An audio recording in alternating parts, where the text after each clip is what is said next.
Assalamualaikum warahmatullahi wabarakatuh. Alhamdulillahi rabbil alamin. Wa bihi nasta'inu ala umuri dunya waddin. Wa sallallahu ala asyrafil anbiya'i wal mursalin. Wa ala alihi wa sahbihi ajmain, amma ba'du. Para santri pesantren Al-Madinatul Fadilah, kaum muslimin, muslimat di mana saja Anda berada. Pada kesempatan ini kita akan mengkaji surat Al-Baqarah ayat 55 sampai 57 ya. Ayat ini berkaitan dengan keingkaran atau penolakan Bani Israel untuk percaya kepada Musa ya. Dan yang keduanya berkaitan dengan nikmat Allah yang diberikan kepada mereka, kepada Bani Israel. Saudara sekalian, kita mulai mengkaji tafsir Jalalain. Silakan lihat di layar. A'udzubillahi minasyaitonirrajim. Bismillahirrahmanirrahim. Maka silakan Tadika untuk membacakannya. Ayat 55. A'udzubillahi minasyaitonirrajim. Bismillahirrahmanirrahim. Wa idh qultum, dan ingatlah ketika kalian berkata. Kalian itu Bani Israel ya. Coba bagaimana? Wa qad kharajtum ma'a Musa. Wa qad kharajtum, dan sungguh kalian telah keluar ma'a Musa, bersama dengan Musa alaihi salam. Lita'tadiru ilallah. Lita'tadiru, untuk meminta maaf ya, memohon ampun, ilallah, kepada Allah Subhanahu wa taala. Min ibadatil ijli, karena mereka menyembah kepada patung anak sapi. Nah, jadi dalam keadaan perjalanan ya, mereka keluar bersama dengan Nabi Musa untuk memohon ampun kepada Allah karena mereka telah menyembah anak sapi ya. Nah, jadi mereka berkata itu dalam kondisi seperti itu gitu. Wasami'atum kalamahu. Ya, wasami'atum, dan kalian itu mendengarkan kalamahu, firman-Nya. Ya. Ya Musa, la nu'mina laka. Ya Musa, wahai Musa, lan nu'mina laka, kami tidak akan beriman kepadamu. Lan nu'mina laka, kami tidak akan beriman kepadamu. Hatta narallaha jahratan. Hatta, sampai atau sehingga, narallaha, kami melihat Allah, jahratan, secara jahar atau secara terang-terangan. Ya, kalau dalam bahasa Sunda ngajangelek begitu ya. Ya, jelas melihat Allah, bukan hanya sekedar sifat-sifatnya atau asmanya, tapi ingin betul-betul melihat Allah, baru kami akan beriman kepadamu. Itu kata Bani Israel. Ayanan ya. Ayanan itu secara dengan mata kepala. Fisik ya, dengan secara fisik atau melihat kepada Allah dengan mata kepala sendiri gitu. Ya. Fa'ahodat kumus so'ikotu. Nah, fa'ahodat kumus so'ikotu, maka ahodat menyambar kepada kalian. Apa yang menyambar itu? As-so'ikotu. As-so'ikotu itu apa ya? Geledek atau petir gitu. Ya, geledek yang menggelegar atau petir yang menyambar kalian. As-soihatu famuttum. Ya, as-soihatu, yang dimaksud dengan as-soiko itu adalah as-soihatu. Apa itu as-soihatu? Suara keras. Ya, suara yang sangat keras, as-soihah. Pamuttum. Iya, lalu dengan suara keras itu pamuttum, maka kalian itu mati, ya. Wa antum tanzurun. Wa antum, ya, sedangkan kalian tanzurun, melihatnya atau menyaksikannya, begitu ya. Nah, jadi begitu kalau menantang Allah itu. Coba turunkan azab dari langit, ya. Coba kalau betul Allah itu ada, tampakkan kepada kami misalnya. Biasanya kalau sudah menantang seperti itu akan terjadi sesuatu seperti kepada Bani Israel itu, ya. Setelah mereka mengatakan, ya Musa la nu'mina laka hatta narallaha jahratan. Ya Musa, kami tidak akan beriman kepadamu sampai kami melihat Allah itu secara jelas, yaitu dengan mata kepala. Nah, maka akhadathum sa'iqah, maka menyambar kepada mereka as-sa'iqah, petir atau as-saihah, suara yang keras, begitu. Pertanyaannya, kenapa dengan suara keras, ya? Tidak langsung misalnya ada batu dari atas terbang, ya, atau misalnya ada angin dan lain-lain, tapi dengan suara. Nah, ternyata suara itu bisa mematikan, gitu ya. Suara keras itu bisa mematikan. Kalau misalnya sekarang ada suara keras, kaca-kaca yang di depan kita itu akan pecah, ya, akan retak-retak, apalagi kalau suaranya itu keras. Nah, apalagi kalau suara itu masuk ke gendang telinga kita bisa pecah, atau ke otak kita bisa pecah dan akhirnya kita mati, begitu ya. Nah, jadi pada saat mereka mengatakan kami tidak akan beriman kepadamu sampai kami melihat Allah dengan mata kepala. Nah, maka petir menyambar kepada mereka dan kalian itu menyaksikannya. Kalian siapa? Yaitu ibu bapak mereka, ibu bapak Bani Israel pada zaman dahulu, bukan pada saat Al-Quran itu turun. Tapi seolah-olah, ya, yang terjadi pada nenek moyang mereka itu adalah terjadi pada mereka yang hidup pada zaman Rasulullah Shallallahu Alaihi Wasallam. Ya, dilanjutkan ayat 56. Silakan lihat. Summa ba'asnakum. Ya, summa ba'asnakum. Summa kemudian, ba'asna kami membangkitkan kum kalian, ya. Ahyainakum. Ahyainakum, kami menghidupkan kalian. Mimba di mautikum. Mimba di mautikum, setelah kalian mati. La'allakum tashkurun. La'allakum tashkurun, supaya kalian bersyukur. Ni'matana bidzalika. Ya, ni'matana bidzalika, nikmat kami bidzalika, dengan itu, yaitu dengan dihidupkan kembali, supaya syukur, gitu ya. Nah, pertanyaannya, apakah sesudah dihidupkan kembali itu mereka syukur atau bahkan mereka malah menjadi-jadi? Nah, ini ya, ada orang-orang tertentu yang diperingatan dengan keras pun seperti pada Bani Israel itu tidak mempan, gitu ya. Nah, saudara sekalian, setelah mereka disambar petir, ya, kemudian mereka bergelimpangan mati, ya. Kemudian Allah menghidupkan kembali mereka setelah kematian mereka. Nah, supaya apa? Supaya mereka itu bersyukur.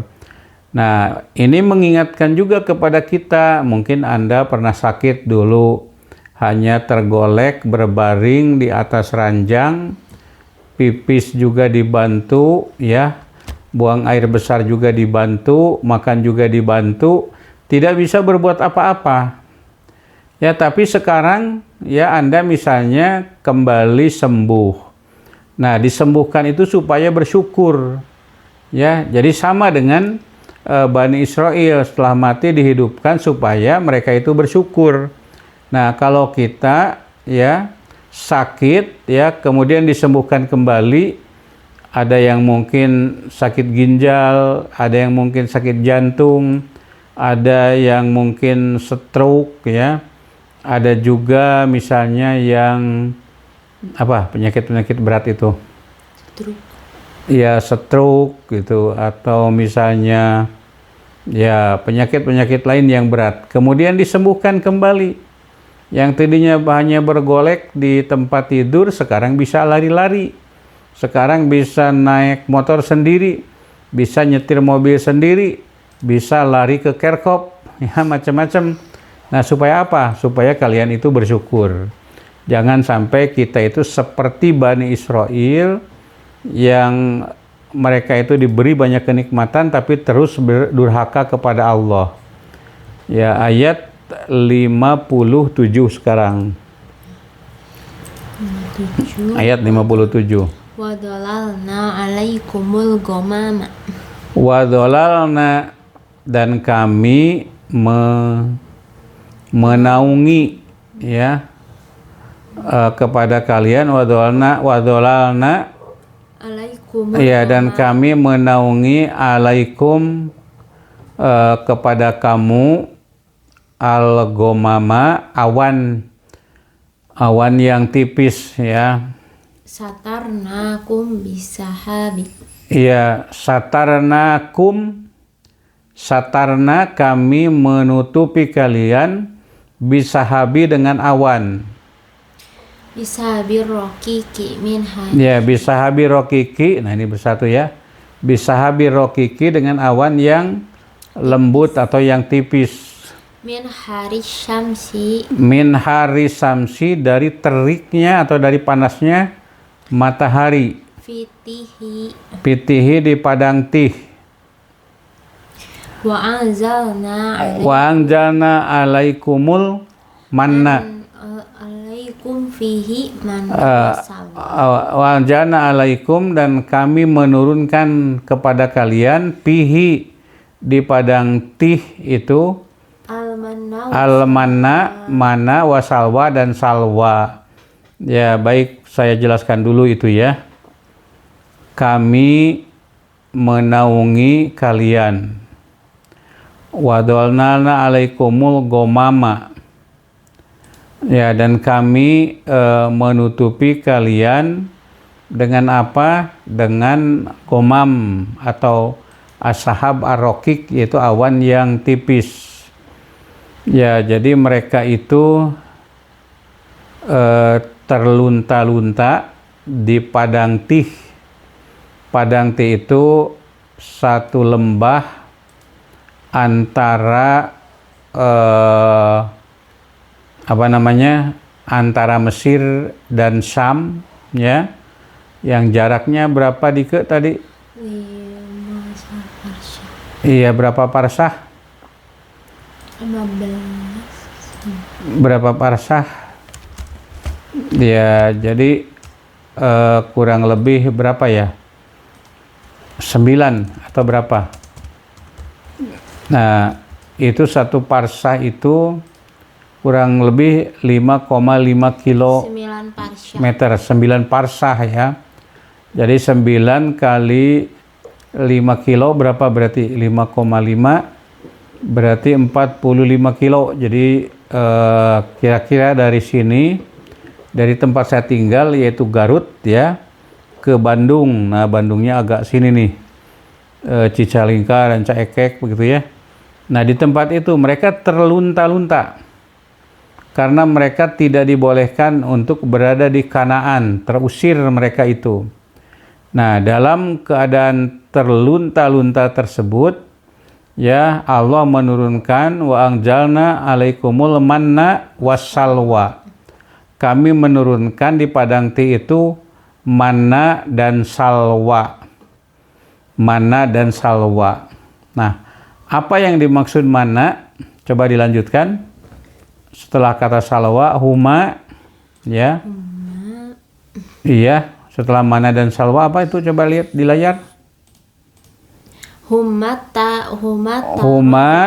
ya, keduanya itu adalah ataron jabin. Taron jabin itu getah yang manis. Nah, itu yang disebut manna. Watoiru Sumaniyu. Wa toiru sumaniyu, dan burung puyuh yang apa? Ringan. Ya, yang ringan. Jadi burung puyuh itu bergelombol, bergerombang, ya, mendatangi mereka. Nah, itu merupakan nikmat yang Allah berikan kepada mereka, kepada Bani Israel. Nah, pengertian manna, ya, yang Allah berikan kepada Bani Israel di padang Tih ketika mereka terlunta-lunta. Ya, biasa orang-orang Yahudi atau Bani Israel itu terlunta-lunta, ya. Ya, karena mereka itu sejauh ini bedegong. Bedegong itu apa bahasa Indonesianya? Ya, ada di Jerman. Apa? Susah diatur, ya. Di Inggris, di Jerman, di mana-mana, bahkan oleh Adolf Hitler, mereka itu dibantai, dibunuh gitu. Ya, dan ditinggalkan sedikit saja supaya dunia tahu, katanya, bagaimana bandelnya orang Yahudi atau Bani Israel yang seperti yang Anda lihat sekarang ini di Israel itu, begitu, ya. Nah, jadi terlunta, dalam keadaan terlunta-lunta seperti itu, maka Allah memberi nikmat. Nikmat yang pertama yaitu berupa awan tipis yang menaungi mereka sehingga mereka terlindungi dari terik matahari. Nah, itu yang pertama. Nah, yang kedua, Allah itu memberikan atau menurunkan manna. Manna itu kalau di dalam tafsir Jalalain adalah anaron jabin, yaitu getah yang manis, atau atau apa, satu benda, ya, yang turun dari langit, ya, yang nempel di daun-daun, ya, dan rasanya manis seperti madu. Jadi mereka bisa mengkonsumsi itu. Nah, yang kedua yaitu asalwa. Salwa itu burung puyuh. Nah, burung puyuh itu bergerombol, bergerombang, terbang dalam kerendahan, ya, mereka bisa menangkap, mereka bisa memasaknya, dan mereka bisa memakannya. Nah, itu yang Allah berikan nikmat kepada mereka. Nah, itu manna dan salwa, begitu. Coba dilanjut tadi, ke. Huma taron jabinu. Iya, tadi sudah jelas, taron jabinu artinya getah yang manis. Wa qulna kulu min thayyibati. Iya, wa qulna, dan kami berkata kepada mereka, kulu, makanlah min thayyibati ma rozaqnakum, dari yang baik, ya, thayyibat, baik, ma, apa yang rozaqnakum, kami rezekikan kepada kalian. Wala tudahiru, janganlah kalian menyimpannya, ya, menyimpan. Fakafarun ni'mata. Ya, fakafarun nikmata, maka mereka itu kufur terhadap nikmat Allah. Wadakhoru fakuti'a anhum. Wadaharu, ya, dan wadakhiru, dan mereka itu menyimpan. Jadi menyimpan manna yang banyak di rumahnya, menyimpan salwa, begitu, ya. Nah, padahal itu terlarang. Maka fakuti'a, maka Allah memutuskan, menghentikan. Tidak ada lagi naron jabin, tidak ada lagi manna, tidak ada lagi salwa, ya, atau tairus samaniyu, tidak ada lagi burung puyuh, gitu. Ya, kalau kufur itu kan begitu. Fakuti'anahum. Iya, fakuti'a, maka dihentikan lahum bagi mereka. Wa ma dzalamuna, dan mereka itu tidak mendolimi kami, tidak mendolimi Allah dengan melanggar aturan tadi, yaitu menyimpan manna dan salwa, padahal itu dilarang. Ya, mereka menganggap mendolimi Allah, padahal kata Allah, wa ma dzalamuna, mereka itu tidak mendolimi kami. Ya. Bidzalika. Ya, bidzalika, dengan perbuatan itu. Walakin kanu anfusahum. Walakin, nah, akan tetapi kanu anfusahum yang yadlimun, kanu keadaan mereka anfusahum terhadap diri-diri mereka yadlimun mereka itu berbuat zalim. Li'anna wabalahu alaihi. Ya, bi anna waba li'annal wabalahu karena akibat buruk dari perbuatan itu yaitu menyimpan mana dan salwa itu alaihim akan menimpa kepada mereka. Ya, jadi kalau kita berbuat dosa ini perlu diingatkan. Anda berbuat dosa, dosanya merampok, mencuri, korupsi, berzina, dan perbuatan-perbuatan ingkar lainnya, sebetulnya tidak mendolimi Allah, tetapi mendolimi diri kita sekalian, kita sendiri. Karena apa? Karena akibat buruk dari perbuatan tersebut itu kembali kepada kita, kembali kepada kalian. Nah, oleh karena itu jangan ikuti kebiasaan dari Bani Israel. Ya, kebiasaan dari Bani Israel yang Allah berikan nikmat, kemudian ada larangan-larangan, tapi mereka mengingkari ketentuan Allah itu, gitu ya. Tamat. Ya, saudara sekalian, itu saja yang dapat saya sampaikan terkait keingkaran Bani Israel dan nikmat-nikmat Allah yang diberikan kepada mereka. Mereka menzalimi mereka sendiri, tidak menzalimi Allah Subhanahu wa Ta'ala. Terima kasih atas atensinya. Pada pertemuan yang akan datang kita akan membahas ayat yang ke-58 dan seterusnya. Nasrum minallah wa fathun qarib wa basyiril mu'minin. Walhamdulillahirabbil alamin. Wassalamualaikum warahmatullahi wabarakatuh.